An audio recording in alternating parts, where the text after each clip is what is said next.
Govind Govind Govind Govind Krishna Govind Govind Gopal Radhe Krishna Govind Govind Gopal Radhe Krishna Govind Govind Govind Govind Krishna Govind Govind Govind Govind Krishna Govind Govind Gopal Radhe Krishna Govind Govind Gopal Radhe Krishna Govind Govind Govind Govind Krishna Govind Govind Govind Govind Krishna Govind Govind Gopal Radhe Krishna Govind Govind Gopal Radhe Govind Govind.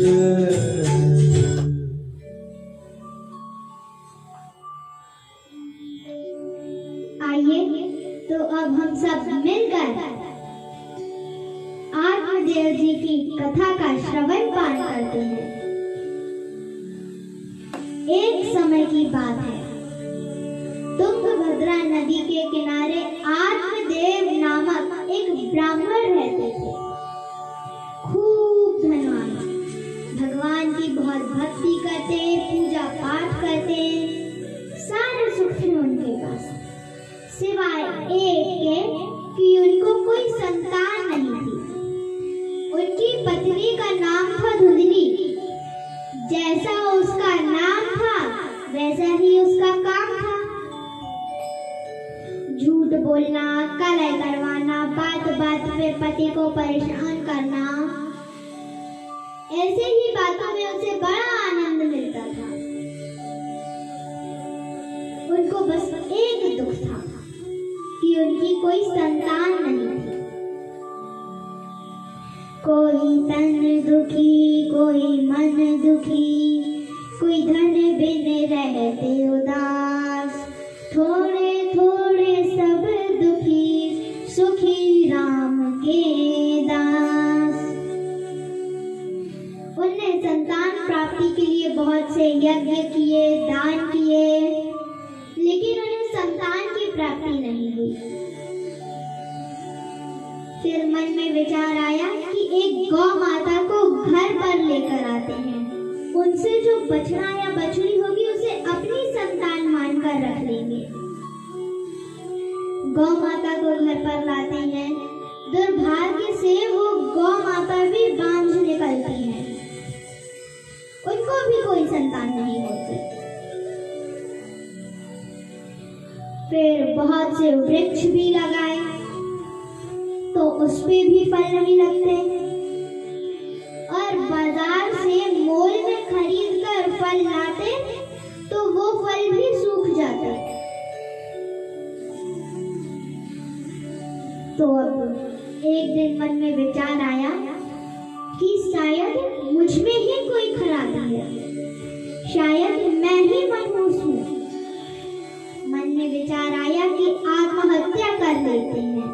One में जाते हैं, नदी में कूदने ही वाले रहते हैं कि पीछे से एक ऋषि खींच लेते हैं और कहते हैं, अरे इतनी मुश्किल से मनुष्य जन्म मिलता है, उसे भी ऐसे ही गवा रहे थे। आत्मदेव जी की आंखों में आंसू आ जाते हैं। वो कहते हैं कि मेरा नाम आत्मदेव है और मेरी कोई भी संतान नहीं है, इसलिए मैं यहाँ आत्महत्या करने आया हूँ। मैंने सुना है कि संतान के बिना जीवन व्यर्थ है। अगर मेरी मृत्यु हो गई तो मेरा पिंडदान कौन करेगा? वैसे तो पिंडदान मृत्यु के बाद ही किया जाता है। तो अब ऋषि कहते हैं, तुम्हारे हिसाब से जिन जिन की संतानें हैं सबका कल्याण हो गया। तुम्हारे हिसाब से जिन जिन की संतानें हैं सबका कल्याण हो गया क्या? ऋषि बहुत समझाते हैं, लेकिन मानो कि ये सब बातें तो व्यर्थ ही गई। ये सब बातें तो व्यर्थ ही गई। तो अब अब लेकिन आत्मदेव जी इतना जरूर समझ गए कि इतनी अच्छी बातें करने वाला कोई आम पुरुष नहीं हो सकता। वो ऋषि के चरणों में गिर जाते हैं और कहते हैं कि आप मुझे एक संतान दे दीजिए। तो अब ऋषि कहते हैं कि मैं तुम्हारा भाग्य देखकर बताता हूँ। ऋषि भाग्य देखते हैं और भाग्य देखकर कहते हैं कि इस जन्म में क्या अगले 7 जन्म में भी तुम्हारे भाग्य में संतान नहीं लिखी है। इतना सुनते ही आत्मदेव जी कहते हैं ऐसी बात है तो मैं अभी इसी वक्त आपके सामने अपनी जीवन लीला समाप्त कर देता हूँ। तब ऋषि कहते हैं कि रुको, मैं तुम्हें एक फल देता हूँ। उस फल में मेरे पूरे जीवन की तपस्या का फल है जो मैं तुम्हें इस फल के रूप में दे रहा हूँ। और फिर कहते हैं कि इस फल को ले जाकर अपनी पत्नी को खिला देना और फिर जो भी संतान होगी वो बहुत ही तेजस्वी संतान होगी। इतना कहकर ऋषि अपनी राह पर चल देते हैं और आत्मदेव जी भी अपने घर आते हैं। अब आत्मदेव जी घर आते हैं, धुंधली को सारा हाल बताते हैं और सारा हाल बताकर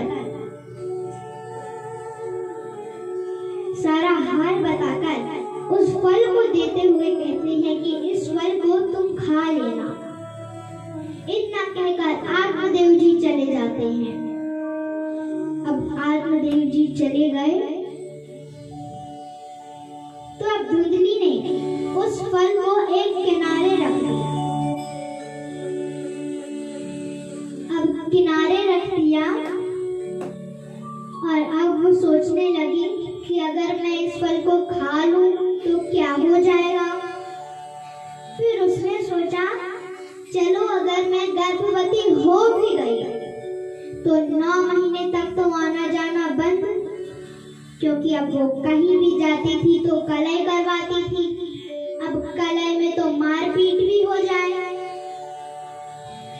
इतनी मुश्किल से तो आत्मदेव जी को खुशी मिलेगी तो वैसे ही कहीं नहीं जाने देंगे कि चोट लग गई, धक्का लग गया, मेरे बच्चे को कुछ हो जाएगा। तो ऐसे ही आना जाना बंद। उसने सोचा चलो अगर वो भी सह लिया तो जो 9 महीने बाद जब संतान आने की बारी रहती है तब जो असहनीय पीड़ा होती है वो कौन सहे, मेरे से तो ना हो पाएगा। फिर उसने सोचा चलो अगर वो भी सह लिया तो जब तक संतान 4-5 साल की नहीं हो जाती उसी के पीछे लगे रहो, मेरे से तो ना हो पाएगा। फिर इतने में धुंधली की बहन का आना होता है। धुंधली की बहन की बहुत सी संतानें थी लेकिन उसके पास धन की थोड़ी कमी थी। तो धन की कमी थी तो अब आती है। फिर धुंधली सारा हाल बताती है अपनी बहन को। अब अपनी बहन को सारा हाल बताया तो उसकी बहन कहती है कि देखो तुम्हारे पास धन की कमी नहीं और मेरे पास संतानों की कमी नहीं और मैं अभी 1 महीने के गर्भ से हूँ। तो तुम आत्मदेव को कह देना कि मैंने वो फल खा लिया और मैं गर्भवती हो गई, लेकिन मैं अपनी संतान अपनी बहन के घर पैदा करूंगी। तो जो मुझे संतान होगी वो मैं तुम्हें दे दूंगी और उसके बदले में तुम मुझे बहुत से पैसे दे देना। फिर धुंधली कहती है अच्छी बात है, लेकिन अब इस फल का क्या करें? तो तो धुंधली की बहन कहती है कि इस फल को गौ माता की टोकरी में डाल दो, वो गौ माता ही खा लेगी। फिर आत्मदेव जी आते हैं। अब आत्मदेव जी आए तो अब धुंधली ने सारा हाल बताया और फिर अब वो अपनी बहन के घर चली गई। इधर गौ माता भी गर्भवती होती है। 9 महीने बाद दोनों को संतानें होती हैं। यहाँ पर गौ माता को संतान होती है और धुंधली तो अपनी बहन की संतान लेके आ जाती है। तो अब गौ माता को कैसी संतान होती है कि शरीर मनुष्य का और कान गाय के। तो जो गौ माता से संतान होती है उनका नाम रखा जाता है गौकर्ण। और जो धुंधली से संतान होती है तो धुंधली ने सोचा मेरा नाम धुंधली, तब मेरे पुत्र का नाम धुंधकारी। तब उसने अपने पुत्र का नाम धुंधकारी रख दिया। अब दोनों ही बच्चे धीरे धीरे बड़े होते गए। तो गौकर्ण जी सर्वगुण संपन्न थे और धुंधकारी उल्टा सर्व अवगुण संपन्न था। धुंधकारी ऐसा कोई एक अवगुण नहीं था जो धुंधकारी में ना हो। झूठ बोलना, मदिरा पान करना, गलत स्त्रियों का संग करना, हर एक अवगुण उसमें था। फिर अब धीरे धीरे और बड़े होते गए। तो अब गौकर्ण जी को और शिक्षा प्राप्त करनी थी। उनकी और शिक्षा प्राप्त करने का मन था। तो वो आत्मदेव जी से कहते हैं कि पिताजी, अब दोनों बच्चे बड़े हो गए हैं, समझदार हो गए हैं, तो अब आप भी वन के लिए निकल जाइए और मुझे और शिक्षा प्राप्त करनी है। इसलिए मैं तो गुरुकुल जाऊंगा। पहले के जमाने में गुरुकुल होते थे और आजकल के जमाने में बोर्डिंग स्कूल होते हैं। जब बच्चे बड़े हो जाते हैं तब जाते हैं गांव से बाहर, शहर से बाहर, जब और एजुकेशन प्राप्त करनी रहती है। तो बोर्डिंग स्कूल में भी अपना काम खुद ही करना पड़ता था और गुरुकुल में भी अपना काम खुद ही करना पड़ता था। चीजें वही रहती हैं, नाम बदल जाते हैं। फिर अब आत्मदेव जी वन में भगवान की भक्ति के लिए निकल जाते हैं और धुंधली नहीं जाती। वो कहती है कि मैं अपने पुत्र धुंधकारी के साथ रहूंगी। तब गौकर्ण जी भी गुरुकुल चले गए। तो अब एक दिन धुंधकारी के पास मदिरा पान करने के लिए पैसे खत्म हो गए। तो पैसे खत्म हो गए तब वो अपनी माँ से मांगने जाता है। तो माँ ने भी कह दिया कि घर में धन खत्म हो गया है। अब एक दिन नशा करने नहीं मिला तो उसको बहुत क्रोध आया और उस क्रोध में आकर उसने अपनी माँ को ही मार डाला। अब पूरी आजादी, जो करना है करे। स्त्रियों को घर पर लेकर आता है। अब चोरियां डकैतियां बनती गई और बड़ी बड़ी चोरी करने लगा। फिर एक दिन धुंधकारी ने राजा के खजाने में से चोरी कर ली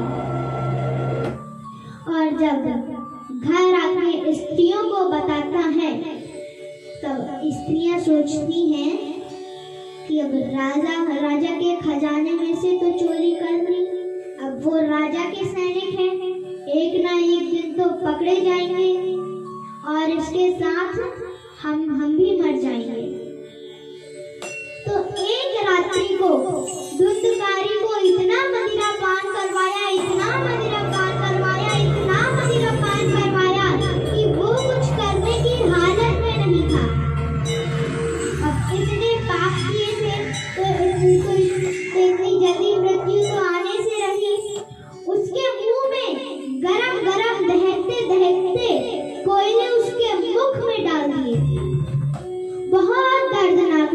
हो आई। फिर अब गोकर्ण जी को पता चलता है कि उनके भाई की मृत्यु हो गई है, तो अब पिंडदान श्राद्ध इत्यादि करवाते हैं। घर आते हैं, गंगा जल से पूरे घर को शुद्ध करते हैं। फिर अब सोने ही जा रहे थे, तभी आवाज आती है, रोने की आवाज। तब गोकर्ण जी कहते हैं कौन है? तो अब धुंधकारी कहता है कि मैं तुम्हारा भाई धुंधकारी हूँ। तब गोकर्ण जी कहते हैं कि मैंने तो पिंडदान श्राद्ध इत्यादि सब करवा दिया है। तो धुंधकारी कहता है अगर तुम 100 बार भी श्राद्ध इत्यादि और पिंडदान करवा दोगे तो भी मुझे मुक्ति नहीं मिलेगी। मैंने बहुत पाप किए थे, मुझे प्रेत योनि प्राप्त हुई है।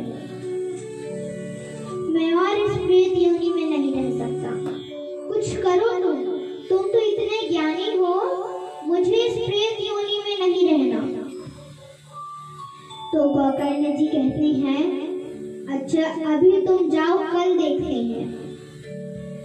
फिर गोकर्ण जी ब्रह्म मुहूर्त के समय उठ जाते थे, मतलब सूर्य देव के निकलने से पहले ही उठ जाते थे। वो त्रिकाल संध्या पूजा करते थे।